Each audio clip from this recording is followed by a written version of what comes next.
అప్పుడు శివుడు అందరూ చూస్తూ ఉండగా నందికి 3 ప్రదక్షిణలు చేసి అప్పుడు ఎక్కాడు. రోజు ఎక్కే వాహనమే అది. పరమేశ్వరుడికి నియమాలు అవసరం లేదు. అయినప్పటికీ పరమేశ్వరుడు నందీశ్వర వాహనమునకు ప్రదక్షిణ చేసి ఎక్కాడు. పెళ్లికి వెళ్లే ముందు వాహనానికి ప్రదక్షిణ చేయాలని శాస్త్రం. ఈ శాస్త్రాన్ని ఈయన ఉల్లంఘిస్తే రేపటి నుంచి జనం ఉల్లంఘిస్తారు. అందువల్ల జనం కోసం కొన్ని పనులు చేయాలి. పరమేశ్వరుడికి ఏమి అవసరం లేదు, అయినా ఎందుకు విభూతి పూసుకుంటున్నాడు? నేను పూసుకున్నాను, మీరు విభూతి పూసుకుని అర్చించండి అని చెప్పడానికి అనమాట. అలాగే నేను కూడా నాకు మాలాంటి వాళ్ళకి కొంతకాలం పోయాక ఈ సాధనలో ఉన్న వాళ్ళకి ఈ విభూతులు ఇవేం అవసరం లేదు. అయినప్పటికీ నేనే కనుక ఈ విభూతి పూసుకోకుండా పురాణం చెబితే పద్మాకర్ గారు మనకి చెబుతారు కానీ ఆయన పూసుకోలేదంటారు. అందులో విమర్శించడానికి కొంతమంది ఉంటారుగా. అందువల్ల నేను ఏదన్నా అన్నానంటే నన్ను ప్రామాణికంగా తీసుకునే వాళ్ళు ఉంటారు కనుక ఆయన బూడిద పూసుకోలేదా, మన మాత్రం పూసుకోమంటాడా అనే వాళ్ళకి అవకాశం ఇవ్వకూడదు కనుక పెద్దలు ముందు తాము ఆచరించాలి. ఆచారం అవసరము లేని వాళ్ళు అయినప్పటికీ ఆచారాన్ని ఆచరించాలి. అందువల్ల ఈశ్వరుడు ప్రయాణమునకు వెళ్ళినప్పుడు వాహనమునకు ప్రదక్షిణము చేయకుండా ఎక్కకూడదనే సంప్రదాయం ఉన్నదన్నమాట. ఆ ఉన్నదాన్ని ఈశ్వరుడు పాటించాడనమాట. కాబట్టి మనం పాటించాలి అని జనం అనుకోవడం కోసమే ఆయన ప్రదక్షిణ చేసి నందెక్కాడు. అప్పుడు ఆ నందీశ్వరుడి మీద కూర్చున్న శివుణ్ణి చూస్తే మురిసిపోతారట. విష్ణువు, బ్రహ్మ ఇటువంటి దేవతలే మిరుమిట్లు గొలుపుతున్న ఈశ్వర కాంతిని చూడలేక కళ్ళు మూసుకున్నారంటే ఇంకా సామాన్యులు ఏం చూడగలుగుతారండి? కోటి చంద్రుడు ఒకేసారి వచ్చినట్టున్నాడు ఆయన. అంత తెల్లని స్వచ్ఛమైన కాంతితో ఉన్నాడు. ఆ మహాకాంతితో ఈశ్వరుడు వివాహ మండపానికి ప్రయాణమయ్యాడు. ముందుగా వెళ్ళినటువంటి కొంతమంది ఉంటారు కదా, వాళ్ళు శివుడు వస్తున్నాడని చెప్పాలి. శివుడు ఏం చెప్పాడు?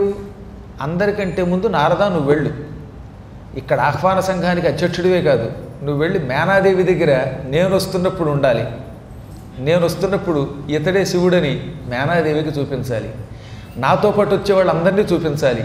అప్పుడు మేనాదేవి మేను ఎలా ఉంటుందో నువ్వు తిలకించాలని పంపాడని చెప్పుకున్నాం ప్రారంభంలో. అందుకని అందరికంటే ముందు నారదుడు వెళ్ళిపోయాడు. శంకరాజ్ఞ పుచ్చుకొని హిమవంతుడి గృహానికి వెళ్ళాడు. సర్వేశ్వరుడికి నమస్కరించి హిమవంతుడి దగ్గరికి వెళ్ళగానే హిమవంతుడు ముందు ఒక్కసారి కళ్యాణ మండపం అంతా చూడవాయి అన్నట్ట.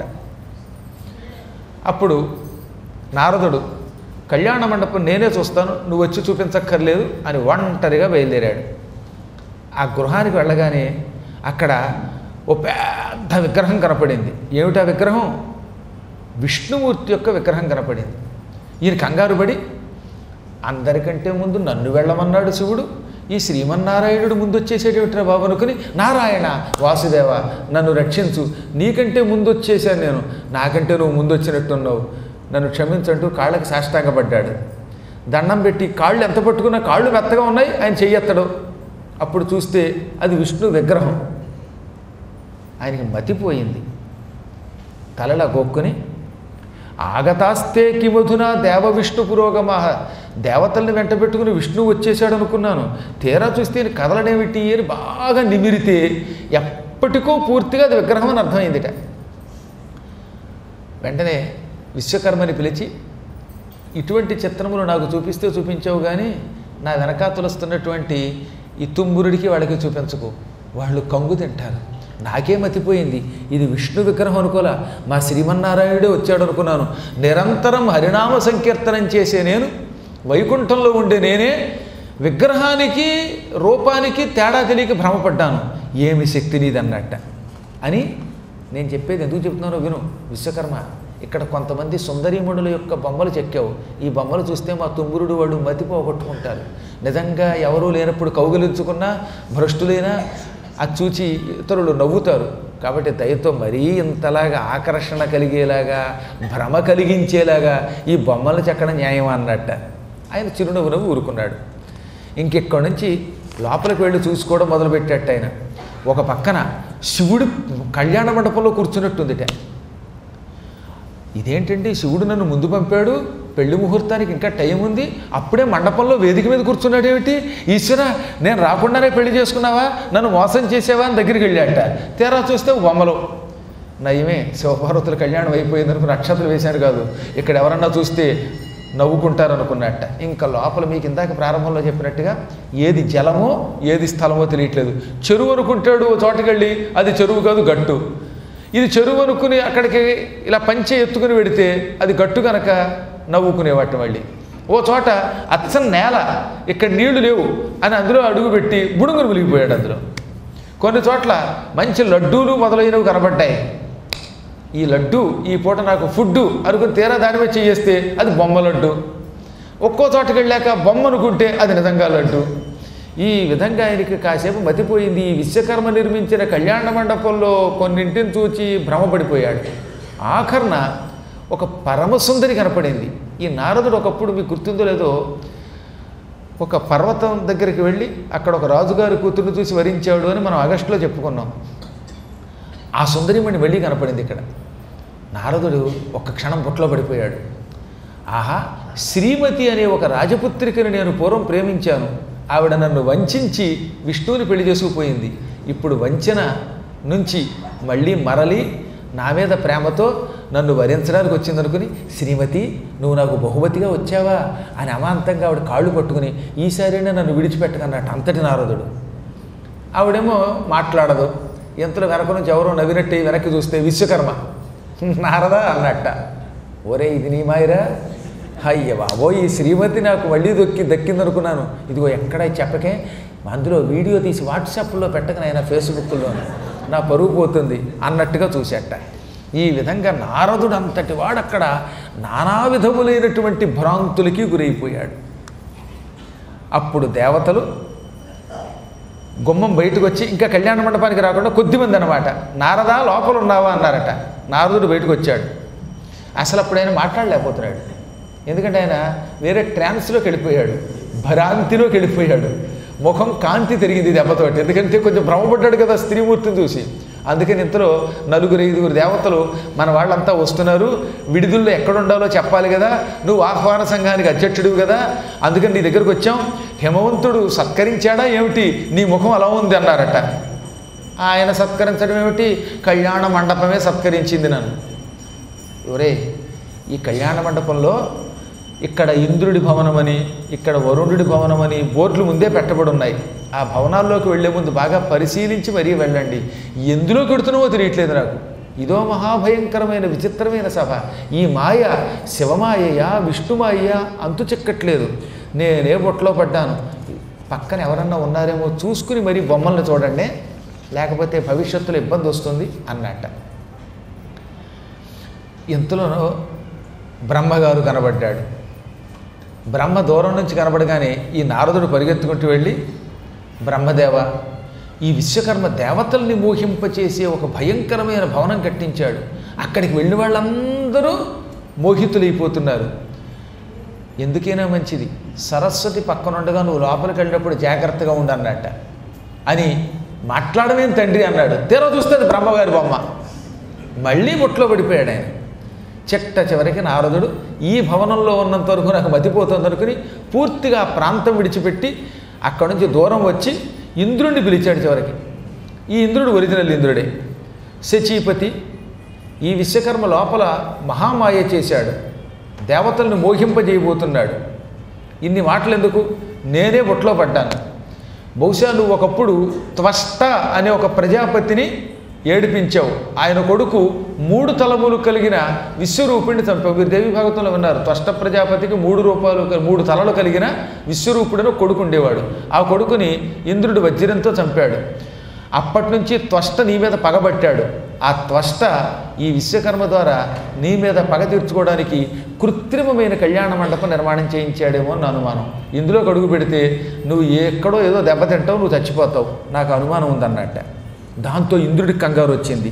పరుగు పరుగున విష్ణువు దగ్గరికి వెళ్ళిపోయాడు. వాళ్ళు ఎవరో కళ్యాణ మండపానికి రాకుండా వణికిపోయి ఎక్కడ వాళ్ళు అక్కడ ఆగిపోయారు. అందులో దేవేంద్రుడు విష్ణువు దగ్గరికి వెళ్ళి, దేవదేవ రమానాథ త్వష్ట మాం నిహనిష్యతి పుత్రశోకేన తప్తోసౌ వ్యాజేనానేన నాణ్యత. దేవదేవ లక్ష్మీ వల్లభ రక్షించు రక్షించు. ఈ విశ్వకర్మ త్వష్టతో కలిసి కొమ్మక్కై నన్ను వధించడానికి ఒక కళ్యాణ మండప నిర్మాణం చేశాడేమోనని నా అనుమానం. నారదుడు కూడా ఇదే చెబుతున్నాడు, నన్ను రక్షించు. ఏదో తెలుసో తెలియకో నేను త్వష్ట ప్రజాపతి కుమారుణ్ణి, త్రిశిరుణ్ణి, 3 తలలు కలిగిన వాడిని, విశ్వరూపుణ్ణి గురువుగా పెట్టుకుని కుట్రతో చంపాను. ఇప్పుడు మళ్ళీ ఆ కుట్రకి ప్రతి కుట్ర అన్నట్టుగా నన్ను చంపితే ఎలా? రక్షించమనగానే విష్ణువు నవ్వాడు. ఓ శచీవల్లభ, నువ్వేం కంగారు పడక్కర్లా. త్వష్ట అంత దుర్మార్గుడు కాడు, మా మాట వింటాడు. అందువల్ల నీ మీద పగ తీర్చుకుని ఆయన చంపడం. ఇదంతా విశ్వకర్మ సరదాగా శివుడి పెళ్లి కోసం ఏర్పాటు చేసిన ఒక గొప్ప మంటపం. ఈ మంటపం చాలా భ్రాంతి కలిగిస్తుంది. ఒక్క వ్యక్తిని మాత్రం ఈ మంటపం భ్రాంతికి గురి చెయ్యదు. అందరూ ఈ మండపంలోకి వెడితే భ్రాంతి పొందుతారు, కానీ ఒక్క వ్యక్తి మాత్రం భ్రాంతి పొందడు. ఎవడు వాడు? ఓం నమ శివాయ అనే పంచాక్షరి మంత్ర జపం చేసిన వాడు మాత్రం భ్రాంతుడు కాడు. చెప్పండి, ఓం నమ శివాయ చ నమ శివాయ, ఓం నమ శివాయ చ నమ శివాయ, ఓం నమ శివాయ చ నమ శివాయ. ఈ దివ్య మంత్రము ఎవరి నాలుక మీద ఉంటుందో అటువంటి వాడు మయసభలోకి వెళ్ళినా, ఇంకో సభలోకి వెళ్ళినా, ఏ విధమైనటువంటి భోగములున్నా దేనికి లొంగడు, భ్రాంతి పొందడు, వాడొక్కడే శాంతి పొందుతాడు. కాబట్టి మీరు ఈ మండపంలో ప్రవేశించినప్పుడు మీకు ఎక్కడైనా అనుమానం వస్తే, ఒకవేళ మీరు మాయలో పడితే ఆ మాయ నుంచి విముక్తులవ్వడానికి ఈ మంత్రజపమే చెయ్యండి. ఇదే మీకు శరణ్యం. అన్యథా శరణం నాస్తి అనుకోండి. అప్పుడప్పుడు ఎంత గొప్పవాడైనా మాయలో పడతాడు కదండి. గురువు వ్యవహారంలో శిష్యులు మాయలో పడతారు, హరుడి వ్యవహారంలో కింకరులు మాయలో పడతారు. పడినప్పుడల్లా ఇదే మంత్రం శరణ్యమట. అంటే ఆ మంత్ర జపం చేస్తే వాడిని ఏ మాయ ఏమీ చెయ్యదు అనగా అప్పటికి అందరికీ ఆనందం కలిగింది. మొత్తం మీద అందరూ సంతోషించారు. చిట్ట చివర శివుడు ఎక్కడో ఇంకా తరలి వస్తున్నాడు కదా, ఆయన దూరం నుంచే నారదుడిని చూశాడు. ఇవన్నీ ఆయనకి తెలుసున్నా ఏమీ తెలియనట్టే, నారద ఇంకా హిమాలయ పర్వతం దాకా వెళ్లకుండానే మధ్య మధ్యలో వెనక్కి తిరుగుతున్నారు, పరిగెడుతున్నారు, గొసగొసలు ఆడుకుంటున్నారు. ఏమిటి గందరగోళం? కొంపదీసి పర్వతరాజు గారు మళ్ళీ బుర్ర మార్చుకున్నాడా? అత్తగారి మనస్సు ఏమైనా మారిందా? పెళ్ళి అవ్వలేదు కదా, నేను పెళ్ళి క్యాన్సిల్ చేశారా? వీళ్ళని నమ్మడానికి వీల్లేదు అని ఇంత స్పష్టంగా అడిగాడండి ఆయన. అసలు నాకు ఎంత ఆశ్చర్యం అంటే, శివుడు అంతటి వాడు దదాతివా నైవ దదాతి శైలస్వతాం స్వకీయాం వదతత్య శేఖరం. మీరంతా తర్జన భర్జన పడుతున్నారు, విష్ణువు దగ్గరికి వెడుతున్నారు, బ్రహ్మ దగ్గరికి వెడుతున్నారు, ఈ ఇంద్రుడు ఆందోళన పొందుతున్నాడు, నువ్వు అటు ఇటు పరిగెడుతున్నావు. హిమవంతుడు దదాతివా ఇస్తాడా? నైవ దదాతి శైలస్వతాం, తన కూతుర్ని నాకు ఇవ్వడా? అంటే దీన్ని బట్టి కలియుగంలో పెళ్లి చివరిదాకా వచ్చాక కూడా క్యాన్సిల్ చేసుకునే వాళ్ళ లక్షణం ఒకవేళ హిమవంతుడి దగ్గర ఉందా అని శివుడు అడిగాడంటే ఆ మాయ ఎటువంటిదో ఒకసారి ఆలోచించమన్నాడు ఆయన. ఇంతకీ మనస్సు మార్చుకున్నాడా హిమవంతుడు, లేక మార్చుకోలేదా? పెళ్ళి అవుతుందా అవ్వదా? పార్వతి నాకు ఇస్తాడా ఇవ్వడా? మీరు ఇలా తిరుగుతుంటే నాకు ఆందోళనగా ఉంది.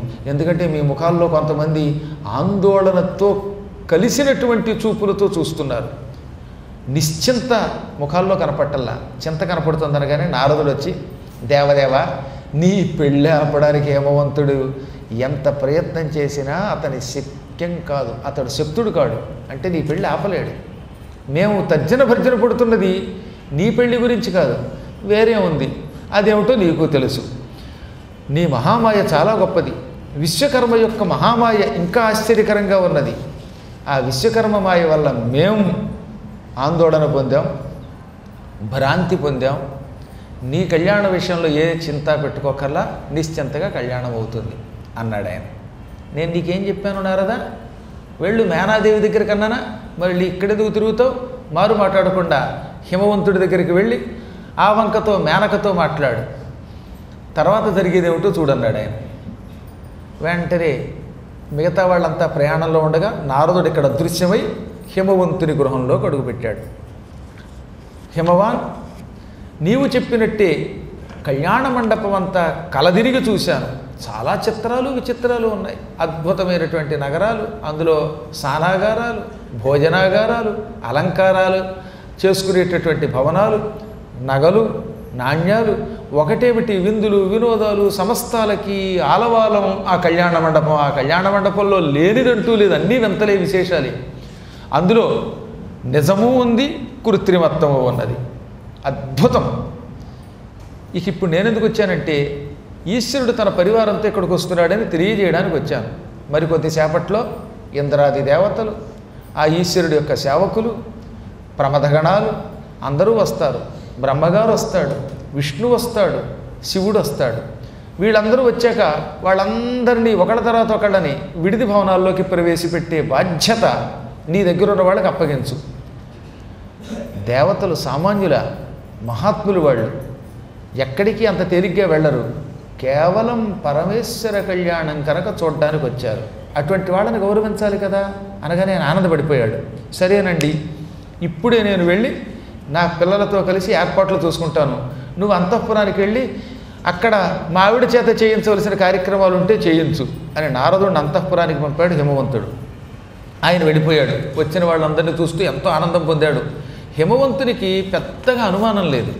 అందుకే హిమాలయ పర్వతానికి అంత ఎక్కువగా పరీక్ష ఎదురవ్వలేదు. ఎవరికి ఎక్కువ అనుమానం ఉంటుందో, ఎవరు పరమేశ్వరుణ్ణి శంకిస్తారో వాళ్ళనే పరమేశ్వరుడు బాగా పరీక్షిస్తాడు. నమ్మకం ఉన్నవాడి మీద పరీక్ష ఎందుకు? నమ్మకం లేనివాడిని బాగా ఏడిపిస్తాడు ఆయన. ఇప్పుడు హిమవంతుడు వరుసగా అందరినీ పిలవడం మొదలుపెట్టాడు. శంకుకర్ణుడు, భాసకర్ణుడు, తోదకుడు, గణాధ్యక్షుడు మొదలైన వాళ్ళంతా వచ్చారని చెప్పారని వాళ్ళందరినీ పిలిచాడు. అందరికీ భవనాలు ఇవ్వడం మొదలుపెట్టాడు.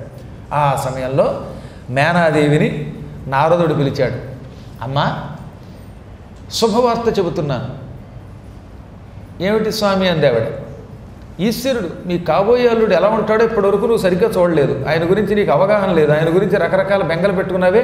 ఆయన మరి కొద్దిసేపట్లో వస్తున్నాడు, తన పరివారంతో వస్తున్నాడు. ఆయన్ని చూసుకో, బాగా చూసుకో, పెళ్లికి ముందు బాగా పరిశీలించుకో. ఆ తర్వాత అల్లుడి గారి మీద ప్రేమ కూడా పెరుగుతుంది, నీకు గౌరవం పెరుగుతుంది అనగానే, అబ్బో వస్తున్నారా ఆయన, ఆయన ఎలా ఉంటాడో అని మనస్సు ఒకటే తహతహలాడుతోంది. ఒక్కొక్కడు ఒక్కొక్క రకంగా చెబుతున్నాడు. చెప్పడమే కానీ ప్రత్యక్షంగా చూసి ఎరగను. ఇప్పుడు నువ్వు చెప్పావు కనుక చూద్దాం అన్నదట. తస్మిల్ నవసరే మేనా ద్రష్టు కామా భవచ్చివం ప్రభోరాహ్వాయ మాయాస మునే త్వాం ముని సత్తమం.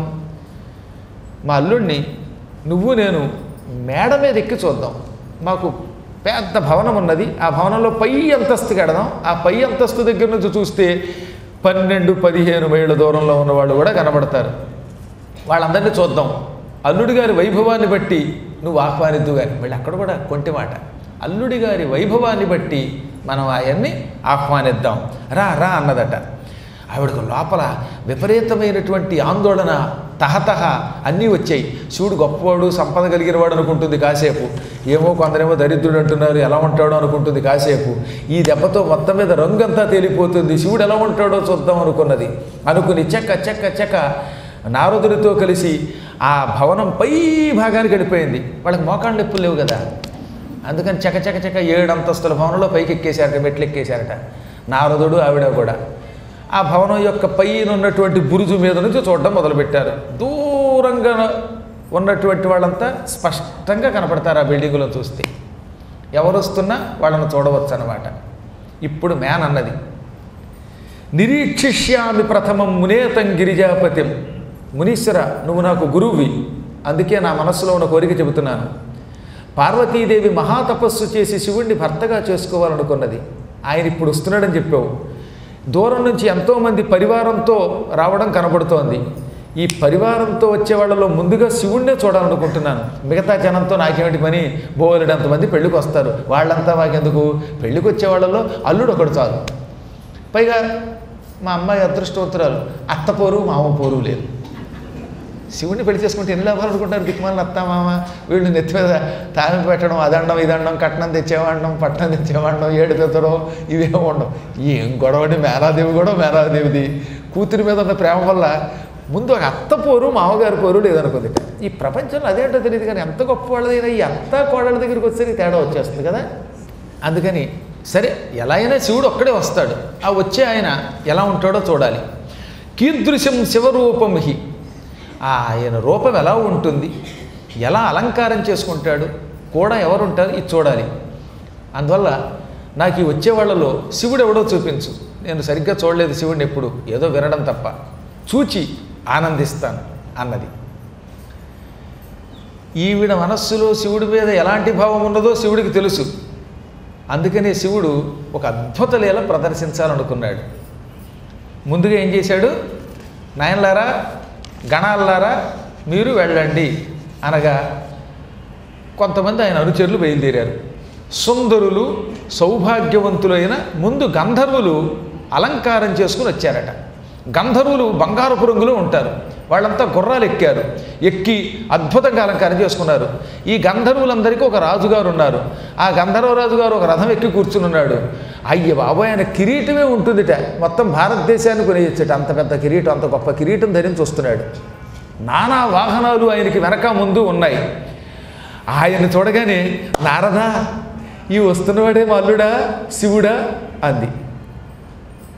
శివస్య గణకాయేతే, ఈతడే శివుడేమో, ఈయనే శివాపతి ఏమో అనగానే నారదుడు తలలు అడ్డంగా ఊపి, ఏమిటమ్మా ఎవడ కనపడితే వాడే శివుడు అనుకుంటావు? ఎంత రథం ఎక్కితే మాత్రం, ఎంత అందంగా ఉంటే మాత్రం, బంగారపు కిరీటం పెట్టుకుంటే మాత్రం, అలంకారం చేసుకుంటే మాత్రం, అటు ఇటు అనుచరులతో వస్తే మాత్రం డబ్బున్నవాడల్లా శివుడైపోతాడా? అబ్బే, ఈయన శివుడి దగ్గర డమరుకం వాయించే పాటలు పాడే ఒక గాయకుడు, శివుడి దగ్గర ఒక చిన్న ఎంప్లాయీ, స్మాల్ ఎంప్లాయీ, శివుడి సేవకుడు. ఈ గంధర్వులు వాళ్ళు కూడా సేవకులు. అనగా ఏమిటి, శివుడి దగ్గర పనిచేసి ఒక చిన్న ఉద్యోగియా? చిన్న ఉద్యోగియే ఇలా ఉంటే అసలు మా శివుడు ఎలా ఉంటాడో? యతశ్చాభ్యధికోయో వై సచకీదృగ్భవిష్యతి. వీడే ఇలా ఉంటే ఉద్యోగి, ఆ సద్యోగి ఎలా ఉంటాడో అనుకున్నది. ఆవిడికి మనస్సులో కొంచెం ఆనందం కలిగింది. ఇక్కడ ఉందండి అసలు కొత్త కొసమెరుపంతా.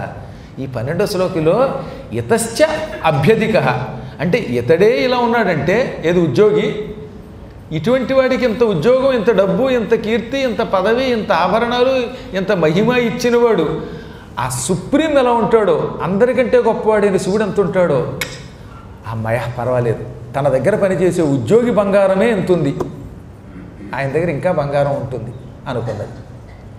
అలా అనుకుని ఈ ఎంప్లాయీస్ని తొందరగా పంపించేద్దు అంది ఆవిడ. మనం పంపక్కర్లా, వాళ్ళే విడిది గృహాల్లో కడతారు, ఆ వెనకాతలు వచ్చే వాళ్ళను చూస్తూ ఉండు, ఈలోపు నన్ను బెడద పెట్టకు అని ఆయన చూస్తూ ఊరుకో అంతే.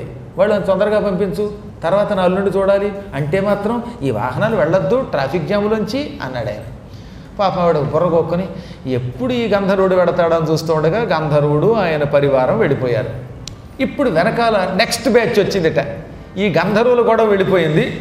ఏతస్మిన్నంతరే యక్షాః మణిగ్రీవాదయశ్చయే తేషాం సేనాతయా దృష్టా శోభాదిద్విగుణీకృత. ఎంతలో యక్షుల్లో మణిగ్రీవుడు, నలకోబరుడు మొదలైన వాళ్ళు వచ్చారు.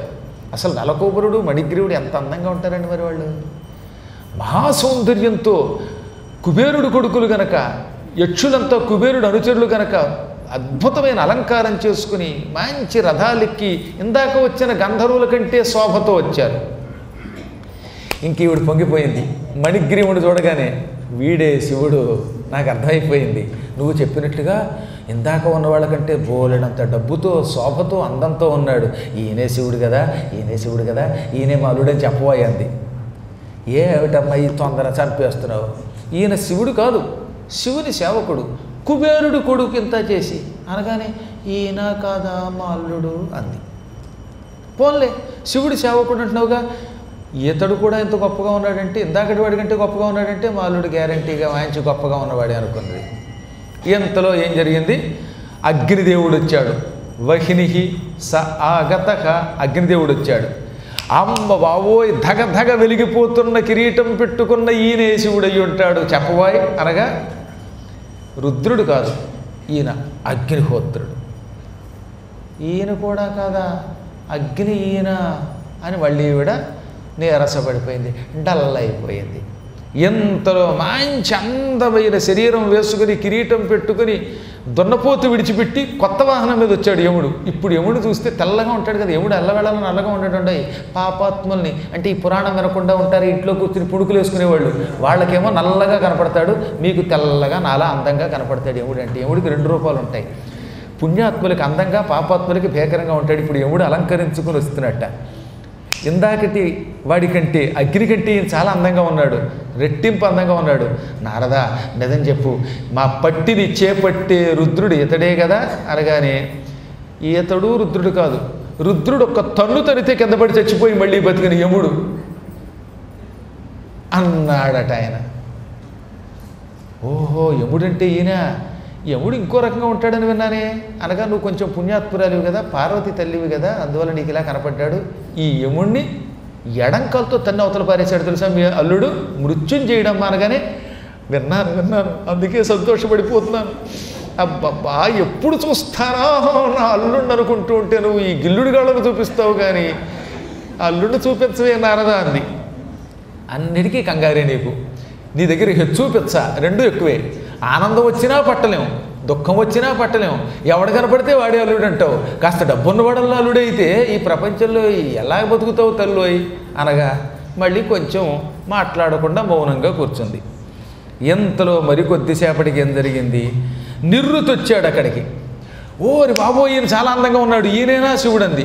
చచ్చా ఈయన రాక్షసుడు, నైరుతి దిక్కుకి అధిపతి నిర్రుతి అనగానే ఇతడు కాడా అంది.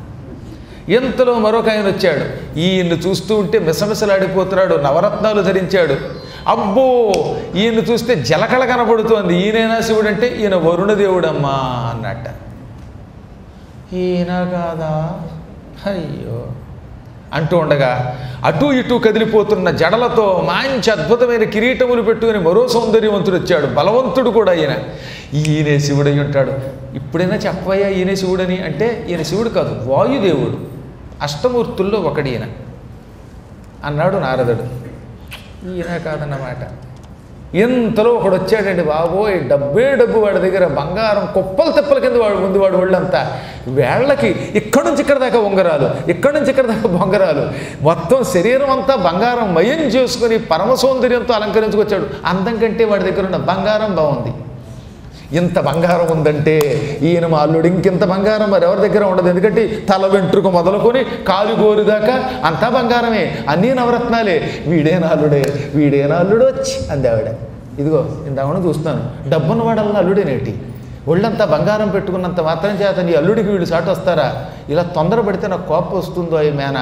వీడెవడనుకుంటున్నావు, ఆ శివుడి దగ్గర ముష్టెత్తుకుని ఈ డబ్బు సంపాదించిన కుబేరుడే తప్ప ఇతడు నిజంగా శివుడు కాదు అనగానే ఒక్క క్షణం మూర్చపోయింది ఆవిడ. అదేమిటి మూర్చపోతున్నావు అంటే, ఈ డబ్బంతా మా అల్లుడు ఇచ్చేసాడా, ఉన్నదంతా దానాలు చేసేస్తే రేపు పొద్దున మా అమ్మాయికి ఏం మిగులుతుంది అంది ఆవిడ. కాబట్టి అత్తమ్మ వాళ్ళకి కొన్ని వ్యంగ్యం ఏమిటంటే, ఈ దిక్కుమాల పిల్లాడు అంతా దానం చేసేస్తూ ఉంటే తట్టుకోలేరు వాళ్ళు.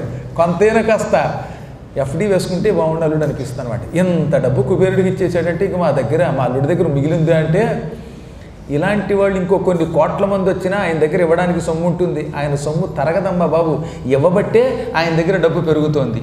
నువ్వు అన్నిటికీ కంగారు పడకు, డబ్బుంటే ఉందంటావు, దానం చేస్తే చేశారంటావు, లేదంటే లేదంటావు, కాస్త నెమ్మళించు సొమ్మనిరు అన్నాడు ఆయన. ఇంతలో ఏం జరిగింది, అచ్చం శివుడి ఆకారం ధరించిన వాడు ఒక ఆయన వచ్చాడు. ఈయనకి 3 కళ్ళు ఉన్నాయి, ఈయన అందంగా ఉన్నాడు, ఈయన దగ్గర కూడా శోభ ఉన్నది, ఈయన ఆబోతు మీద ఉన్నాడు, ఈయనే రుద్రుడంటే నేను సంతోషిస్తాను అన్నది ఆవిడ. ఈయన రుద్రుడు కాదు, ఈశానుడు అని ఒక దిక్పాలకుడు. ఈయన కూడా శివుడిలా కనపడతాడు కానీ శివుడి విభూతిలో ఇంత పెసరున్నవాడు ఈయన. పూర్తిగా మీ అల్లుడు కాస్తుమా అనగా, ఈయన కాదా అంటే ఇప్పటివరకు వచ్చిన వాళ్ళంతా దిక్పాలకులా, ఆ అగ్నిదేవుడో కుబేరుడో వీళ్ళే వస్తున్నారు కానీ మరి మా అల్లుడు ఎప్పుడు వస్తాడు నాయన అంది. ఎంతలో 4 దంతములు కలిగిన మంచి ఏనుగు మీద టీవీగా కిరీటం పెట్టుకుని ధగధగలాడిపోతూ దిక్పాలకులు నమస్కారాలు అందుకుంటూ ఒక ఆయన వచ్చాడు. ఇంద్రుడు ఆయన. ఇంద్రుడు చూచింది, సందేహము లేదు ఈతడే శంకరుడు. తం దృష్ట్వా శంకర సోయమితి సా ప్రాహమేనక. ఈతడే శంకరుడు.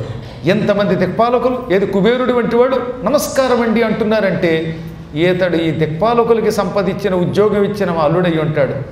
ఇప్పుడైనా చెప్పు ఈతడేనా అనగా, ఈతడు ఇంద్రుడు తప్ప రుద్రుడు కాదు. రుద్రుడి కాళ్ళు పట్టుకొని ఆయన లింగాన్ని కాశీలో తన పేరు మీదుగా ప్రతిష్ఠించుకొని ఇంద్రేశ్వర లింగం, శక్రేశ్వర లింగం అనే లింగం ప్రతిష్ఠించాడు ఒకప్పుడు ఇంద్రుడు. ఈ ఇంద్రుడికి పూర్వం డబ్బు లేదు. ఇతడు కాశీ వెళ్ళాడు, శివలింగాన్ని ప్రతిష్ఠించాడు, ఇంద్రుణ్ణి శక్రుడు అంటారు. తన పేరు మీదుగా లింగం ప్రతిష్ఠించడం వల్ల శక్రేశ్వర లింగం అని పిలువబడిందని. ఆ లింగ ప్రతిష్టాపన చేయటం వల్ల ఈశ్వరుడు మెచ్చుకుని ఇతనికి ఇంత సంపద ఇచ్చాడు. శివుడి పూజ చేసి శివలింగం కాశీలో ప్రతిష్ఠించి ఇంత సంపద పొందాడు ఈ ఇంద్రుడు. 3 లోకాలకు అధిపతి అయ్యాడు. ఇప్పుడు అర్థమైందా మీ అల్లుడు ఎంత గొప్పవాడో? ఈతడు కూడా ఇంద్రుడే అనగానే అబ్బా, త్రిలోకాధిపతిని ఈ ఇంద్రుణ్ణి ఇలా త్రిలోకాధిపతిగా చేసిన వాడు మా ఈశ్వరుడు అన్నమాట. అంటే సందేహం లేదు, మా వాడి దగ్గర అయితే మంచి పవర్ ఉందన్నమాట, అబ్బా శక్తి ఉందన్నమాట అనుకున్నది ఆవిడ. ఇంతలో మిసమిసలాడిపోతూ మెరిసిపోతూ అసలు అందం అంటే ఇతడేమో, ఇతని దగ్గరే అందం ఉందేమో అనిపిస్తూ ఒక సుందరాకారుడు వచ్చారు. ఇంక సందేహం లేదు, ఇంత తెల్లగా ఇంత అందంగా మరొకడెవడు ఉండడు, ఈతడేనా మా అల్లుడు అన్నది మళ్ళీ ఆవిడ. ఈతడు చంద్రుడమ్మా, అందగాడు. అందుకే ఎవరైనా అందంగా ఉంటే చంద్రుడిలా ఉన్నాడంటారు. ఉదాహరణకి పద్మాకర్ గారు అందంగా ఉంటే చంద్రబింబంలో ఉందని ఒకటారు. అటువంటి మహానుభావుడు ఈ చంద్రుడు. ఈయన మీ అల్లుడి యొక్క నెత్తి మీద ఉంటాడు. మీ అల్లుడి యొక్క దయతో క్షయరోగం నుంచి విముక్తి పొందినవాడు ఈయన. ఇంతకీ ఈయన చంద్రుడు అనగానే ఈతడు కాదా అందావిడ. కాదు కాదు అన్నాడు ఆయన. ఇంతలో మహాకాంతితో ధగ ధగ వెలిగిపోతూ ఇంకొక ఆయన వచ్చాడు. ఈతడేనా అందావిడ కొంచెం ఆశగా. ఈతడు సూర్య భగవానుడు. ఈయన కూడా ఈశ్వరుడి యొక్క కుడి కన్ను తప్ప ఈశ్వరుడు కాదు అనగా అంతేనా అంది. ఇంకెక్కడి నుంచి భృగు వచ్చాడు, ఆయన కాదు. ఇంతలో అక్కడికి బ్రహ్మదేవుడు వచ్చాడు చివరికి. ఈ కంగారులో ఆవిడ వరకు బ్రహ్మను చూసినా మళ్ళీ కంగారు వచ్చేసి ఆయన చూడగానే ఈయనే అయ్యి ఉంటాడు. ఆ 4 ముఖాలు ఎంత బాగున్నాయో, పద్మవర్ణంలో ఉన్నాడు. ఈ ప్రపంచంలో పద్మాకర్ గారి తర్వాత మళ్ళీ అంత అందంగా ఉండేవాడు ఈయన ఒక్కడే. అబ్బా ఏం అందం! తెల్లని బట్టలు కట్టుకోవాల్సిన వాడు వాడు ఎర్ర బట్టలు కట్టుకున్నాడు. పెళ్లి కొడుకుగా వచ్చేటప్పుడు ఎర్ర బట్టలు కట్టుకోవాలేమో, హంస మీద వస్తున్నాడు. ఈ 4 ముఖాలు వాడు ఈ సుందరాకారుడే మా అల్లుడు శివుడు అయ్యి ఉంటాడా అనగానే అమ్మా మేనా, చిత్తభ్రమ ఏమైనా కలిగిందా నీకు? లేకపోతే ఎన్నోసార్లు నువ్వు చూచిన బ్రహ్మనే గుర్తుపట్టలేకపోతున్నావా? ఈయన సృష్టికర్త, విధాత, సరస్వతీ వల్లభుడు, నా తండ్రి, వేదస్వరూపుడు. ఈయన బ్రహ్మ తప్ప రుద్రుడు కాదు. ఈయన కూడా ఆ ఈశ్వర కటాక్షం వల్ల బ్రహ్మ పదవి పొందినవాడు అనగానే ఓహో బ్రహ్మ, నాకేమిటో తెలియట్లేదు, చత్వారం వచ్చిందో ఏమిటో తెలియట్లేదు, ఎవరిని చూసినా మా అల్లుళ్ళే కనపడుతున్నాడు. నారదా ఈ ఆందోళన తగ్గేటట్లేదు, గుండెపోటు వచ్చేటట్టుంది, తొందరగా మా అల్లుడిని చూపించు నాయన అంది. నువ్వు ఇలా కంగారు పడకుండా ఉంటే నీ అల్లుడు కనపడతాడు. కంగారు పడితే బంగారం లాంటి నీ చూపు దెబ్బతింటుంది, జాగ్రత్త సుమ అన్నాడు. అప్పుడు జరిగిందిట. ఒక మహాపురుషుడు అక్కడికి రావడం మొదలుపెట్టాడు. చారు లక్షణ లక్షిత నఖపాద గొల్ఫజాను జంఘోరు కఠినాభిమధ్యోదరుండును సాదరుండును కంఠసూత్ర కటిసూత్ర హార కేయూర కటక కంకణ మకర కుండల కిరీటాది విభూషితుండును కంబు కంధరుండును ప్రహ్లాద నారద సునంద నంద ప్రముఖ సంభావితుండును శ్రీ పుష్టి తుష్టి కీర్తి కాంతిలోర్జ విద్యాది మాయాశక్తి సేవితుండును నయ్యొప్పు కందర్ప కోటి లావణ్యమూర్తి రాజీవలోచనుడు పీతాంబరధరుడు పక్షేంద్ర వరవాహనుడు శ్రీమన్నారాయణుడు వెంకటేశాడు. ఆ వచ్చినవాడు కోటి సూర్యుల కాంతితో ఉన్నాడు, కోటి మన్మధుల సౌందర్యాన్ని తిరస్కరిస్తున్నాడు, గరుత్మంతుని మీద ఎక్కున్నాడు, లక్ష్మీ వల్లభుడు, నీలమేఘఛాయ శరీరుడు, వేలాది శిరస్సుల మీద కిరీటాలు ధరించి వేలాది చేతులు ధరించాడు, అనేక కంకణములు, భుజకీర్తులు, నడుముకి వడ్డాణం వంటివన్నీ ధరించాడు ఆయన. శ్రీవత్సమనే లాంఛనం కుడివైపు ఉన్నది. ఈ శ్రీవత్సమనే పుట్టుమచ్చతో పాటు ఎడవైపు లక్ష్మీదేవి ఉన్నది. ఆ పరమ సౌందర్యాన్ని చూడగానే మేన విభ్రాంతురాలయ్యింది, పొంగిపోయింది, కన్నీళ్లు గార్చేసింది. సోయం శివాపతి సాక్షాత్ శివో నాత్ర సంశయ, సందేహం లేదు ఇతడే మా అల్లుడు. ఇంకా ఇంత అందగాడు, ఇటువంటి సౌందర్యవంతుడు, ఇటువంటి సంపదలున్నవాడు, ఇటువంటి మహామహిమ కలిగిన వాడు ఈ చరాచర జగత్తులో మరొకడు ఉండడు. ఈతడే మా అల్లుడో, ఈతడే మా అల్లుడు, అల్లుడ రావోయి అల్లుడ అనుకోవడం మొదలెట్టింది. అప్పుడు నారదుడు మళ్ళీ నవ్వుతూ ఎంతసేపు అంటావు అలాను, గొక్క తిప్పుకోకుండా అల్లుడాను చూద్దాం అన్నట్ట. కొంతమంది చూశారు అప్పుడప్పుడు నారాయణ అని గట్టిగా అని అంటారు. అలాగా శివ అనండి గొక్క తిప్పుకోకుండా అన్నట్లుగా ఆయన అల్లుడు అని ఎంతసేపు అంటావు అని అనగానే ఏం వేళకోళంగా ఉందా నీకు? మా అల్లుడిని చూసినప్పుడు ఆనందంతో మురిసిపోయాను. మూర్ఛపోలేదు, సంతోషించు. నాటకాలు ఆడతావా? చెప్పవాయ్ ఈయన పేరు అనగా ఇప్పుడు చెబుతున్నాను విను. ఈతడు నాయం శివాపతి. శివాపతి కాదు, శివుడు కాదు, నీ అల్లుడు కాదు అందావిడ. బుర్ర నీకు కొంచెం తక్కువగా ఉండడం వల్ల ఎవరిని చూచినా నీకు శివుడి కింద అనిపిస్తున్నది తల్లోయ్. అయం కేశవో హరి. ఈయన శ్రీమన్నారాయణుడు కేశవుడు, శంకర ప్రియుడు. శివకేశవులకు అభేదం కనుకే ఈయన వైభవం శివుడి వైభవం ఒకేలాగా అనిపిస్తాయి మనకి. ఈ మహానుభావుడు శివప్రియుడు, శివుడు కేశవప్రియుడు. ఈయన శోభ వర్ణించడం నా వల్ల కాదు, ఆ ఈశ్వర శోభ వర్ణించడం ఇక ఈ సృష్టిలో ఎవరి వల్ల కాదు. ఓ వెర్రిదానా, సకల లోకాలకి బ్రహ్మాండాలకి అధిపతి అయిన శివుడు భవిష్యత్తులో రాబోతున్నాడు, ఈలోపు కంగారు పడకు నువ్వు అనగా ఇప్పుడు ఈవిడ పొంగి ఎగిరి గంతులు వేసి ఒక్క క్షణకాలం సేపు తాను మర్చిపోయింది. ఎందుకో తెలుసా? ఈ ప్రపంచంలో ఈ శ్రీహరి సంపద వంటి సంపద, శ్రీహరి రూపం వంటి రూపం కలిగిన వాడు మరొకడు ఉండడానికి అవకాశం లేదు. ఇతనికంటే అధికుడు అంటున్నావు శివుడు అంటే ఇంకా అతడు వస్తే నేను ఏమైపోతాను? నా 2 కళ్ళతో అతన్ని చూచి తట్టుకోగలనా? అప్పుడు సరిపోతే ఓ మంచి కళ్ళతోడు పద్మాకర్ గారిని అడిగి నాకు ఇస్తావా నాయనా అని ఆనందంతో పొంగిపోతూ ధన్యాహం సర్వథా జాత పార్వత్యా జన్మనాధునా ధన్యో గిరీశరోప్యద్య సర్వం ధన్యతమం మమ. పార్వతి నా కూతురిగా పుట్టబట్టి నేను అన్ని విధంగా పవిత్రురాలిడయ్యాను. ఏ రకంగా చూసినా నా జన్మ ధన్యమయ్యింది, నా పుట్టుక సార్థకమయ్యింది. పర్వతరాజు కూడా గొప్పవాడయ్యాడు. ఎందువల్ల? పార్వతి మాకు కూతురిగా పుట్టడం వల్ల. ఈ గంగానది వల్ల, ఇంకో సంపద వల్ల కాదు మా దంపతులకి కీర్తి రావడం పార్వతి వల్ల వచ్చింది. పార్వతి వల్ల మేము తిరుగులేని స్థితికి వెడతాం. ఎందుకంటే ఎంతో కాంతి కలిగిన దేవతల్ని ఎంతో పూర్వం చూశాను, మహాసంపద కలిగిన వాళ్ళని చూశాను, చివరికి ఇప్పుడు విష్ణువుని చూశాను. ఇతడి కంటే కూడా మంచి ఐశ్వర్యంతో వచ్చేవాడు నీ అల్లుడని నాకు చెబుతున్నావు. శివుడు ఈమెకి భర్త అవుతున్నాడు అనమాట. అంత డబ్బు, అంత సంపద, అంత కాంతి, అంత సౌందర్యం కలిగిన వ్యక్తి నాకు అల్లుడవుతున్నాడు. అటువంటి వాణ్ణి భర్తగా పొందుతోంది నా కూతురు. నా కూతురు అదృష్టవంతురాలు, నేను అదృష్టవంతురాలని. నా భర్త హిమవంతుడు, భాగ్యవంతుడు. ఇక రాబోయే నా అల్లుడిని నేను కళ్ళారా చూస్తాను. అతని సంపద వర్ణించడం ఎవరి వల్ల కాదు, 100 ఏళ్ళైనా శివుడు గొప్పతనం వర్ణించలేను నేను అన్నది.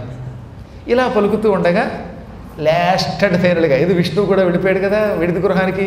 ఇప్పుడు చిట్ట చివరిగా మహానుభావుడు ఈశ్వరుడు అక్కడికి వచ్చాడు.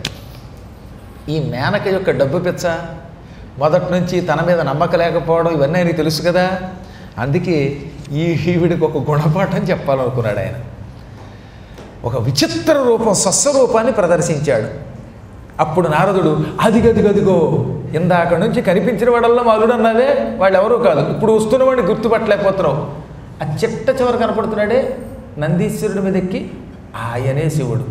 అయం సశంకర సాక్షాత్ దృశ్యతాం సుందరిత్వయా యదర్థే శివయా తప్తం తపోతి విపినే మహత్. ఓ సుందరి, ఏ జగదేక వీరుణ్ణి తన భర్త చేసుకోవాలని నీ కుమార్తె పార్వతీదేవి సంవత్సరముల కొరది తపస్సు చేసిందో, ఏ మహానుభావుడి యొక్క దర్శనం కోసం యోగులు నిరంతరం ఎదురు చూస్తారో, ఏ పుణ్యాత్ముడికి ఈశ్వరుడనే నామం ఉన్నదో, ఏ మహానుభావుడి పాదధూళి ఇంట్లో పడితే ఆ ఇల్లే సకల సంపదలతో నిండుతుందో, అటువంటి మహామహేశ్వరుడు రుద్రుడు శంకరుడు స్వయంగా వేయించేస్తున్నాడు. ఇప్పుడు నీ కళ్ళారా చూడు, ప్రత్యక్షంగా చూడు అనగానే మేన ఆనందంతో ఏడి మా అల్లుడు అనిలా గుడ్లు అప్పగించి చూసింది. ఇప్పుడు అక్కడ ఏం జరిగింది? భయంకరమైన భూతప్రేత పిశాచాదులు కనబడ్డాయి. కొన్నింటికి పొట్ట పెరిగిపోయింది, కొన్నింటికి పొట్టే లేదు, కొన్ని అస్థిపంజరాలు విఠలాచార్య సినిమాలో అన్నాయి, కొన్నికి దవడలు లేవు, కొన్నికి దవడలు ఉన్నాయి, కొన్నిటికి 3 ఏసుకళ్ళు ఉన్నాయి. వచ్చేటటువంటి శివుడి పరివారం ఉన్నారట. ముందంతా శివ పరివారం కనపడతారుగా, ఈ శివుడి పరివారం ముందు కనపడ్డారు, పరివారం వెనక శివుడు కనపడ్డాడు. ముందుగా పరివారంలో కొందరేమో జెండాకర్రల్లో ఉన్నారు, కొందరు ఏనుగు తొండాలు కలిగి ఉన్నారు, కొందరు వికృతాకారులై ఉన్నారు, కొందరు రాక్షస ముఖాలతో ఉన్నారు, కొందరేమో కుంటివాళ్ళు, కొందరు గుడ్డివాళ్ళు, కొందరు దండం ధరించారు, కొందరు ముక్కిలా పెట్టారు, కొందరు ఇలా పెట్టారు, కొందరు అలా పెట్టారు, కొందరికి జుట్టు బదులు అదేదో నల్లగా ఉన్నటువంటి ఓ విగ్గు పెట్టినట్టుంది, కొందరికి ఏతాకులు నెత్తి మీద జుట్టుగా పెట్టినట్టుంది, కొందరి చేతిలో పాశములు, కొందరి చేతిలో రోకళ్ళు ఉన్నాయి. ఇంకా చిత్రం చెప్పమంటారా? ఓ దున్నపోతు వెనక్కి నడుస్తుంది ఇలాగా. అలా వెనక్కి నడుస్తున్న వాహనాలు ఎక్కువ వస్తున్నారు కొంతమంది. విరుద్ధ వాహనా అంటే గుర్రం ముఖం ఒకటి ఉంటుంది, అవి వెనక్కి టిక్ టిక్ టిక్ అని వస్తున్నాయి అనమాట. అలా విరుద్ధముగా నడుస్తున్న వెనక్కి నడుస్తున్న వాహనాల మీద ఎక్కారు కొందరు. కొందరు కొమ్ము బూరాలు ఊతున్నారు, కొందరికి తలకాయ లేదు ఇక్కడ కానీ పొట్ట దగ్గర తల ఉంది, కబంధులు వాళ్ళు. కొందరు డమరుకాలు వాయిస్తారు, కొందరు గోముఖాలు వాయిస్తారు, కొంతమంది అండం చూపించడం మొదలెట్టారు, కొందరు మేనకను చూసి ఉఫ్ అండం మొదలెట్టారు. వాళ్ళు అలా ఊదగానే నోట్లోంచి అగ్ని జ్వాలలు అవడం ముఖం దాకా రావడం మొదలుపెట్టాయి. కొందరికి చేతులు లేవు, కొందరికి ఏమో అసలు చేతులుంటే వికృతంగా ఉన్నాయి, కొందరికి తలకాయలు లేవు, కొందరికి కళ్ళు లేవు, కొందరికి ముక్కులు లేవు, కొందరికి పెద్ద పెద్ద ముక్కులు, కొందరికి బాణకడుపులు, గాడిద తలకాయలు, గుర్రపు తలలు, ఏనుగు తలలు, ఇలాంటి విచిత్రమైన తలలు కలిగిన వాళ్ళు కొందరు ఉన్నారు. కొందరికి చెవులు ఇలా ఉన్నాయట, కొందరి చెవులు 3-4 చెవులు చెవుల మీద ఉన్నాయట, చెవి మీద చెవి, చెవి మీద చెవి, చెవి మీద చెవి మొలిచేట. బహు శ్రోత్రములు కలిగిన వాళ్ళు. ఈ భయంకరులందరినీ చూచి ఆయన వణికిపోయింది ఆవిడ. అదిగదిగదిగో ఆ రుద్రగణాల్లో చూచావా? ఆ రుద్రగణములకు వెనక ఒక మంచి ఎద్దు ఉంటుంది, ఆ ఎద్దు మీద కూర్చున్నవాడే మీ అల్లుడు అనుకో అనగానే ఇప్పటికే ఆవిడకి శరీరం అంతా గగురుపాటు గురిపోయింది. ఈ భయంకర దృశ్యం చూస్తే ఆవిడని ఒడిగిపోతాడు. ఆ భూతాలు, ఆ ప్రేతాలు, ఆ ఆకారాలు, ఆ అరుపులు, పైగా పాటలు పాడుతున్నట్టు వాళ్ళు మంగాళ గౌరీ అని వాడు ఒక్కొక్కడ పాడుతూ ఉంటే ఓరి బాబాయ్ భవనాలు దద్దరిల్లిపోతున్నాయి. అదేంటో కొంతమందికి వికృతంగా గొంతుంటుందని తెలియదు, ఆ కంఠంతో పాటలు కూడా పాడి ఎలా ఉందండి అంటారు నా దగ్గరకు వచ్చి. అలా భయంకరంగా పాడుతూ ఉంటే ఎలా ఉంటుందో అలా ఉంటుందన్నమాట మహానుభావులు. అలా పాటలు పాడుతున్న వాళ్ళనే చూస్తూ వణికిపోతున్న ఆవిడ ఇప్పుడు నందీశ్వరుడి మీద కూర్చున్న ఆయన తోచింది. ఆయన ఒళ్ళంతా నెత్తురు గారిపోతోంది, వ్యాఘ్ర చర్మం కట్టుకున్నాడు, మధ్య మధ్యలో నుదుట ఉన్న కన్ను గిర్రు గిర్రు అని తిరుగుతోంది. కుడి కన్ను ఏదో గుడ్డి కన్నులాగా, పువ్వులు వచ్చిన కళ్ళు ఎలా ఉంటాయి అలాంటి కుడి కన్ను కలిగి ఉన్నాడు. సూర్యుడు కుడి కన్ను కానీ అది పువ్వులు వేసిన కన్నులో ఉంది. ఇంకా ఎడం కన్ను ఉందిట, వంకర టెంకరగా రేఖామాత్రంగా ఉంది. ఇలా పెట్టాడు అత్తగారికి ఎసిపైగా ఎడంకర ఇలా నొక్కుతూ. ఇక జుట్టు ఉంది, అదేం జుట్టు రాదు ఎవడో. ఆ జుట్టును ముట్టుకుంటే జీవితంలో వాళ్ళు అన్నం దండ అన్నమాట. వాడు ఎలుగుబంటి చర్మమా, ఇంకో దాని చర్మమా, సింహంజూల, నక్క యొక్క వెంట్రుకల, ఇవన్నీ కలిపితే ఆయన తల వెంట్రుకలు అన్నట్టుగా ఉన్నాడు ఆయన. ఆ వికృతమైన ఆకారం, మధ్య మధ్యలో ఇలా చూడడం, నాలుకలు బయటకు పెట్టడం, శూలం ఇలా పుచ్చుకోవడం, వీటితో భయపెట్టేశాడు ఒక్క క్షణకాలం. దాంతో ఆ శంకరుణ్ణి చూడడంతో ఆవిడ ఒక్క క్షణకాలం నిశ్చేష్టులైపోయింది. చకితాం కంప సంయుక్తాం విహ్వలాం విభ్రమధ్యం. ఆశ్చర్యం, భయం, వణుకు, భీతి ఇవన్నీ కలిసి ఆవిడ వణుకుతూ ఉన్న సమయంలో మళ్ళీ శివుడికేసి చూపించి నారదుడు చూచావా ఎంత అందంగా ఉన్నాడు అల్లుడు అంటున్నట్ట. నారదునికి అంత అందంగానే ఉన్నాడు, ఈవిడికేమో ఇంత భయంకరంగా ఉన్నాడు. దాంతో ఆవిడ అని ఒక్క క్షణంలో ఉండి అల్లుడా అని కింద పడిపోయింది. ఒక్క క్షణకాలంలో ఇత్యుక్త మూర్ఛిత తత్ర మేనకాసాభవత్క్షణాత్. నోట్లో చేదో అనబోతుందనమాట అని. ఆ వచ్చింది కానీ అల్లుడు పోయింది. దాంతో ఆవిడ కింద పడిపోయింది, ఒకసారి స్పృహ తప్పి కింద పడిపోయింది. ఆ పట్టణంలోని గుండెలా పట్టుకుంది. దాంతో నారదుడి కంగారు వచ్చింది. కంగారు వచ్చి నారదుడు పక్కనుండి చెలికెత్తిరికే చూసి ఏమిటి అల్లుడి యొక్క సౌందర్యమును చూచి మూర్చిపోయినట్టుంది, అల్లుడి గారి సంపదలను చూచి ఇంత డబ్బా అనుకుందా ఈవిడ, డబ్బును చూసి ఈవిడికి గుండె దుబ్బా అన్నాడు ఈయన. అనగా వాళ్ళు అన్నారు అందం అంటే అదే అండి, ఏది మీరు చెబుతున్న అందమా, ఆ అందం చూస్తే మాకు జీవితంలో వివాహ బంధం మీదే పోయిందండి అంటూ. అంటే వాళ్ళందరికీ అంత వికృతంగానే కనపడ్డాడులేండి ఆయన. అందుకని వీళ్ళంతా వణికిపోయి ఈ కింద పడిపోయిన యజమానురాలికి మూర్ఛ తెరచడానికి గంధం నీళ్లు పన్నీరు చల్లారు. పన్నీరు చల్లితే అప్పటికి ఆవిడ కన్నీరు కాస్త తుడిచారు. అతి కష్టం మీద ఆవిడ లేచిందిట. ఇక చూడండి ఆవిడ లేవడంతో నేనెవరిని, నేనెక్కడున్నా, హూ యామ్ మై కౌన్ హూ, ఇలా రకరకాల భాషల్లో వెర్రివెరిగా మాట్లాడేది. ఆవిడకి బుర్ర తిరిగిపోయింది. ఆవిడ ఏం చేస్తుందో తెలియట్లేదు. ఎంతలో నారదుడు వచ్చి నేను మీ గురువుని అనగానే అప్పటికి కొంచెం స్పృహలోకి వచ్చింది. ఒరే దుర్మార్గుడా, నువ్వు గురువు కాదు, ధరణికి బరువువి అని నారదుడు ఒక్క బొగ్గపోటు పొడిచేసిందిట, బొగ్గ మీద పోటు పొడిచిందిట. కోపం వచ్చినప్పుడు గురువు గారు ఏమిటి, అలా గురువుగారిని కూడా జబ్బ పట్టుకులాగి కింద పారేసి కొట్టేవాడు కొందరు ఉంటారండి, తేడా వస్తేనో. అంటే ఆ సమయంలో ఇంక వాళ్ళకి ఏదో తేడా వస్తుంది, ఇక అప్పుడు గురుభక్తి పోతుంది. పిచ్చి వచ్చినప్పుడు భక్తి ఎక్కడ వస్తుంది అన్నారు. మునే పురాత్వయా ప్రోక్తం వరిష్యతి శివా శివం. నువ్వే కొంప ముంచావురా నారదా, నువ్వు మొదటి నుంచి మా అమ్మాయి పుట్టినప్పటి నుంచి మా ఇంటి చుట్టూ తిరుగుతున్నావు. నీ దుంపదేగా అసలు నీ జటాజోటాలు కోసి పారేయాలి, నీ జడంతా పీకి అవతల పాకాన పెట్టాలి. నువ్వు పుట్టగానే మా అమ్మాయి దగ్గరకు వచ్చి జాతకం చూసి ఎవడో దరిద్రుడిని పెళ్లి చేసుకుంటుందని చెప్పావు. ఆ తర్వాత దరిద్రుడు అంటే ఎవరు అనుకుంటున్నావు, శివుడు అన్నావు. మేమేదో అనుకున్నాం. ఆ తర్వాత మా బతుకు మేము బతుకుతూ ఉంటే మా అమ్మాయి దగ్గరకు వచ్చావు. అమ్మాయి నీకు శివుడే భర్త అవ్వాలి, శివుడు భర్త అవ్వాలంటే తపస్సు చెయ్యాలి అని అదేదో మంత్రం అనే పేరుతోటి ఉపదేశం చేసి ఇంట్లో కూర్చున్న బంగారం లాంటి పిల్లని తపస్సుకు పంపించావు. దానివల్లే ఈ విపరీతం జరిగింది, అనర్థం జరిగింది. నా కూతురికి మంత్రోపదేశం చేస్తావా, అది మంత్రం కాదు తంత్రం. నీలాంటి మునుల్ని ఎవరూ గౌరవించకూడదు, దుష్టబుద్ధి. నేను ఎంత మోసపోయానురా, నీకేం అపకారం చేశానురా నేను. మేము మునులు ఎంతోమందికి హిమాలయ పర్వతం మీద తపస్సు చేసుకోవడానికి ఆశ్రయం కల్పించాం. నువ్వు కూడా ఒకప్పుడు తపస్సు చేసుకున్నవాడివి. అటువంటిది నీకు ఆశ్రయం ఇచ్చిన మా కూతురు కొంప కూలుస్తావా? నా కులం, నా జీవితం సర్వం నాశనం అయిపోయింది. కింకరోమి కొగచ్చామి కోమే దుఃఖం వ్యపోహతాం. నేను ఎక్కడికి వెళ్ళను, ఏం చెయ్యను, నా దుఃఖం ఎలా తొలగుతుంది. ఇక ఆ సప్తఋషులు, అమ్మాయి మేము నీకు మేలు చేయడానికి వచ్చాం అని నా దగ్గరకు వచ్చారు. ఏరి వాడిని ఇలా పిలువు. ఈవిడ అన్న మాట ఏమిటో తెలుసా, శ్మశ్రుని త్రోటయామ్యం. వాళ్ళ గెడ్డాలు మేసాలు పుచ్చుకుని పటా పటా పీకి నిప్పంటించకపోతే నా పేరు మేనక కాదంది ఆవిడ. ఈ 7వ శ్లోకంలో అన్నమాట. ఏకంగా గెడ్డం పీకేస్తాను, మేసం పీకేస్తానంది ఆవిడ. వాళ్ళంతా వచ్చి శివుడి తరపున రాయబారం చేసి మా అమ్మాయిని శివుడికి అంటగడదాం అనుకున్నారా? ఇంకా తపస్విని చయా పత్ని సాధోర్త స్వయమాగత. ఈ అరుంధతి పతివ్రతని ముసుగేసుకు వస్తుందా? కోపగృహంలో ఉన్న నన్నేమో చల్లబరుస్తుందా? మీ అమ్మాయిని శివుడికి ఇచ్చి పెళ్లి చేస్తే పద్మాదేవిని పెళ్లి చేసుకున్నటువంటి పెప్పలాదుళ్ళ బాగుంటుందండి. పెప్పలాదుడు కాదు, పిప్ప అయిపోయాను నేను ఇప్పుడు. వాళ్ళందరినీ డెప్ప మీద కొట్టినా తప్పు లేదు. ఇంతమంది అపరాధం చేసి నా కూతుర్ని నన్ను పాడు చేశారు అని కూతురికేసి తిరిగింది. నువ్వెందుకు పుట్టేవే దౌర్భాగ్యురాల, చిన్నప్పటి నుంచి చెప్పిన మాట వినిపించుకోకుండా శివ శివ శివ శివ అన్నావు. ఇప్పుడు చూడు ఎంత పని జరిగిందో. చందనం పారబోసి బురద పోసుకున్నావు, హంసని విడిచిపెట్టి కాకిని తెచ్చుకున్నావు, బంగారాన్ని విడిచిపెట్టావు, ఇత్తడిని తెచ్చుకున్నావు. హిత్వా బ్రహ్మజలం దూరే పీతంకు పోదకంత్వయ. గంగాజలం పక్కనుంటే గంగాజలం తాగక నూతిలో నీళ్లు తాగావా?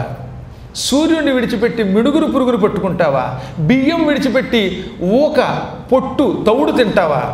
నేతిని పారబోసి ఆమదం ఎవడైనా వేసుకుంటాడా? అంతమాట ఉంది ఆవిడ. ప్రక్షిప్త ఆజ్యం తథా తైలం కారండం భుక్తమాదర. తైరండం అంటే ఆవదం. ఇంట్లో మంచి కమ్మని నెయ్యి ఉంటే నెయ్యి వేసుకోమంటే నేను నెయ్యి పోసుకోను అని ఆముదం పోసుకుంది ఒక ఆవిడ. ఆ తర్వాత ఆవిడ బతికి ఏమైందో నీకు తెలియదేమో.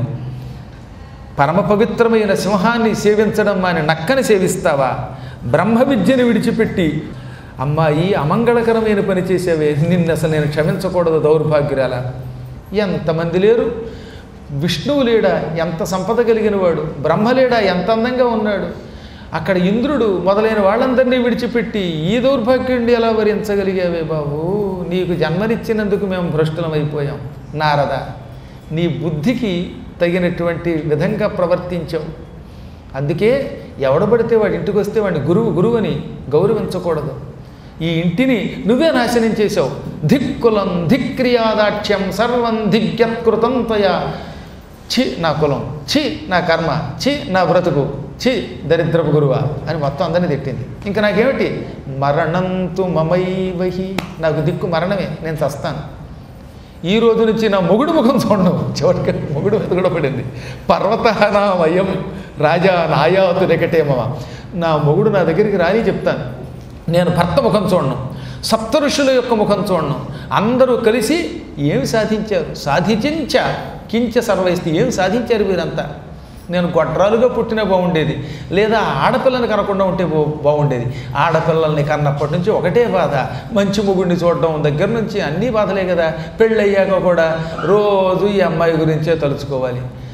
ఆడపిల్ల పుట్టినప్పుడు సరైన అల్లుడు రాకపోతే ఆ స్త్రీలకు ఉండే బాధ అంతా ఇంత కాదు. ఈ నారదుడు అందుకే పెళ్లి చేసుకోవడం మానేసి మాలాంటి పెళ్ళైన వాళ్ళ కొంపలకి చిచ్చు పెడుతున్నాడు. నేను పుట్టగానే మరణించినా బాగుండేది, పుత్రిక మరణించినా బాగుండేది, ఏ రాక్షసుడు ఆకాశంలో ఎత్తుకుపోయి తినేస్తే బాగుండింది ఆవిడ.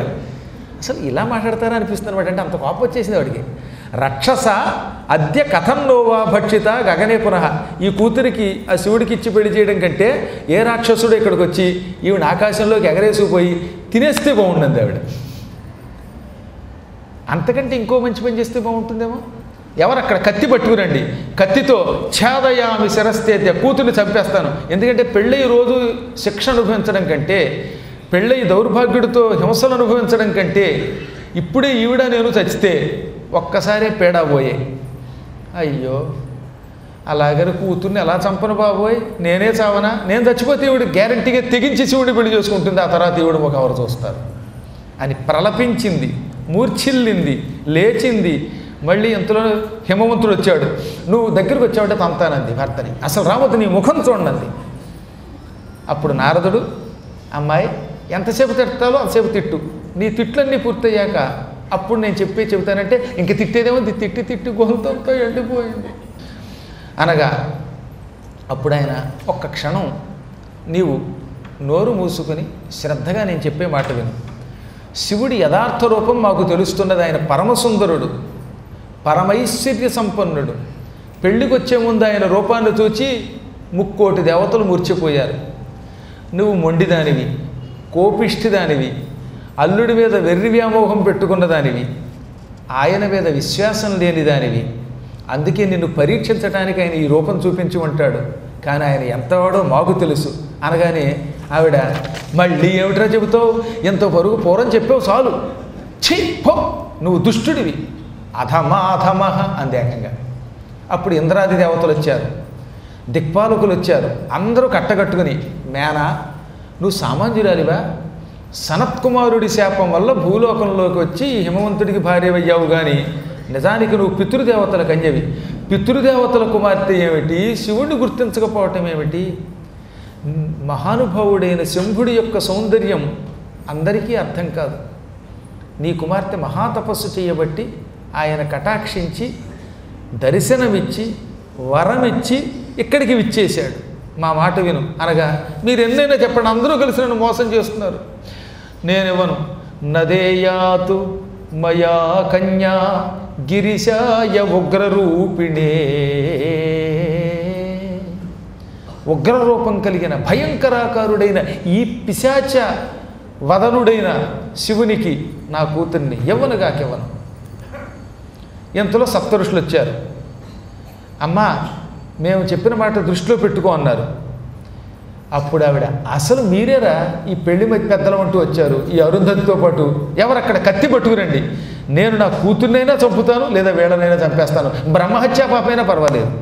శస్త్రాద్యై ఘాతయిష్యేహం నదాస్యే శంకరాయతాం. నేను ఈమెను చంపడానికైనా ఇష్టపడతాను నా కూతుర్ని, కానీ నేను ఆమెను శివుడికి ఇవ్వను, మీరు నా దగ్గరకు రావద్దు, దూరంగచ్చత, మీరంతా దూరంగా పోండి అన్నది. దాంతో జనమంతా హాహాకారాలు చేయడం మొదలెట్టారు. ఏమిటి పిచ్చవాగుడు అవుతుందని. అప్పుడు మేనాదేవి ఇలా వాగుతూ ఉంటే పార్వతి వచ్చింది. అప్పటిదాకా ఆవిడ ఎక్కడో దూరంగా ఉంది. వాళ్ళ అమ్మని ఎంతో ఏడవనిచ్చింది, అరవనిచ్చింది. దగ్గరకు వచ్చి, అమ్మ ఏమిటే ఈ అశుభాన్ని కలిగించే విపరీత బుద్ధి నీకు, ఎప్పుడూ ధర్మస్వరూపిడిగా ఉండే నువ్వు ఆ ధర్మం తప్పుతావా? రుద్రుడు పరమాత్మ అని, సర్వకారణకారణుడని, కారణకారణస్వరూపుడైన వాడు కాబట్టి ఈశ్వరుడిని పిలువబడతాడని, సుఖమిచ్చేవాడని, అందమైన వాడని వేదాలు వర్ణించాయి. ఆ వేదాలను కూడా నమ్మవా? ఈ మహేశ్వరుడు దేవవల్లభుడు, జగన్నాథుడు, నానారూపాభిధ, ఎన్నో రూపాలు ధరిస్తాడు. నిన్ను పరీక్షించడానికి ఆ భయంకర రూపం ధరించాడు. బ్రహ్మ విష్ణువాదుల చేత సేవింపబడతాడు. ఆయన కోసం దేవతలు కింకరుల చేతులు కట్టుకుని ఎదురుగుండా నిలబడతారు. చూడు, ఈ బ్రహ్మాది దేవతలు శంభో శంభో అని ఆయన వాకిట దగ్గర ఎన్నోసార్లు భజన చేశారు. అటువంటి వాడికి నన్నిచ్చి పెళ్లి చెయ్యి అనగా, అస్సలు నీ వల్లేనే ఎంత గొడవ వచ్చింది అని పళ్ళు పటపట కొరికేసిందిట. క్రొద్ధ గృహీత్వ తత్కడేవరం, కూతురు జుట్టు పుచ్చుకుని ముందుకు ఈడ్చింది, దగ్గరికి లాక్కుంది, పట్టపట్ట కొరికింది. ఇక్కడ రాశారండి, దంతాన్ ధర్షయతి చేసా, ఇలా కొరికేసింది. పిడికిలి బిగించింది, డొక్కలో 2 కొట్టింది, మోచేతులతో కొట్టిందట, మోచేతులతో కుమ్మిందట, పిడికిళ్ళతో కొట్టిందట. పార్వతీదేవిని బాధేసింది ఆవిడ. కన్న తల్లి కాబట్టి అలా బాధపడుతున్న కొట్టి కూతురు మీద కోపం వస్తే చెత కొట్టిందిట. తాడయామా సతాం పుత్రాం విహ్వలాతిరుషాన్విత. ఈ విధంగా కూతుర్ని కొడుతూ ఉంటే అక్కడ ఉన్న ఋషులు, హిమవంతుడు అందరూ వచ్చి బలాత్కారంగా ఆవిడ్ని విడిపించారు. అసలు చిత్రం చెప్పమంటారా, నిజానికి ఆవిడకి అంత బలం ఉండదు. ఇప్పుడు హిమవంతుడు, నారదుడు, బ్రహ్మాది దేవతలు, దిక్పాలకులు కలిసి కూడా పార్వతిని ఈ మేన దగ్గర నుంచి విడిపించలేకపోయారట. అంత గట్టిగా పట్టేసుకుందనమాట. తెక్కొచ్చినప్పుడు పిచ్చి బలం అంటారు. ఆ పిచ్చి బలంతో పట్టేసుకుని వండండి మిమ్మల్ని కొరికేస్తానంది. ఇంతలో ఎవరో చెయ్యి గట్టిగా పట్టుకుని ఆవిడ లాగబోతుంటే ఆవిడ చెయ్యి కొరికింది. తీరా చూస్తే చెయ్యి ఎవరిది? నారదుడిది. నారదుడి చెయ్యి కొరికి పారేసింట. గురువు గారి పరిస్థితి ఎలా ఉంటే ఏం చెబుతాం? నేను మేనని, దీన్ని కొరికేస్తాను, మిమ్మల్ని కొరికేస్తాను, విషమిస్తాను. ఆవిడ అన్నది గరం తీవ్రం అంటే భయంకర కాలకోట విషమిస్తాను, నూతిలో తోస్తాను, ముక్కల కింద నరుకుతాను, సముద్రంలో ఉంచుతాను, తర్వాత నేను చస్తాను. నన్ను, నా కుటుంబాన్ని, నా భర్తని అల్లరిపాలు చేసిన ఈ కూతురు మీరు నాకేం వద్దు. వీడికి ఇల్ల, తల్లె, బంధువా, సోదరుడా, సగోత్రికుడా, అందమైన రూపమా, సామర్థ్యమా, ఏమున్నది ఏమీ లేదు అని ఏడుస్తూ ఉంటే అప్పుడు బ్రహ్మదేవుడు వచ్చాడు. ఇంతసేపు నువ్వు ఎంత బేభత్సం చేసినా సహించాను. ఆ మహాత్ముడిని ఇంకొక మాట అన్నావంటే నేను ఈ క్షణమే భస్మం చేస్తాను అని కళ్ళు ఎర్రజేసి ముందు నోరు ముయ్యి అన్నాడు. బ్రహ్మను చూడగానే కొంచెం ఆ ఏడుపులు, పిచ్చవాగుళ్ళు, పెడబబ్బలు, కొట్టడాలు ఆపిందండోయ్. అప్పుడు ఆయన, అమ్మ, ఆ ఈశ్వరుడు సర్వవ్యాపకుడు, అనంతుడు, ఆ మహామహిమని వర్ణించడం ఎవరి వల్ల కాదు, స్వతంత్రుడు ఆయన. మాలాంటి వాళ్ళం ఎన్నో తప్పుడు పనులు చేస్తే రక్షించినవాడు ఆయన. ఒకానొకప్పుడు ఈ విష్ణువు నేను శివలింగం పైభాగం కింద భాగం చూడడానికి ప్రయత్నించి అసమర్థులమై చూడలేక వెనక్కి తిరిగి వస్తే మాకు జ్ఞానం ప్రసాదించాడు. అందువల్ల నువ్వేం చేస్తావంటే జ్ఞాన దృష్టితో ఆయన చూడు. దీనికి ఒకటే మార్గం, శివుడు ఎటువంటి వాడో నీకు తెలియటం లేదు కాబట్టి మేము చెప్పిన మాట వింటే అప్పుడు శివుడు ఎటువంటి వాడో, అతని యొక్క అసలు స్వరూపం ఏమిటో, నిజస్వరూపం ఏమిటో చూపిస్తాం అనగానే అప్పటికి కొంచెం పిచ్చ తగ్గింది. సిగ్గు కొంచెం తెచ్చుకొని లోపల ఉన్న బేభత్సాన్ని విడిచిపెట్టి, స్వామి, ఈ శివుడి గురించి ఇంత మీరు వర్ణించారు, కానీ శివుడు అంటే ఏమిటో నేను కళ్ళారా చూశాను, అయినా మీరు మళ్ళీ నన్ను వల్లో వేసుకుందాం అనుకుంటున్నారా? నిజం చెప్పండి అనగా విష్ణువు, సిద్ధులు అందరూ కలిసి ఆవిడ దగ్గరికి వచ్చారు.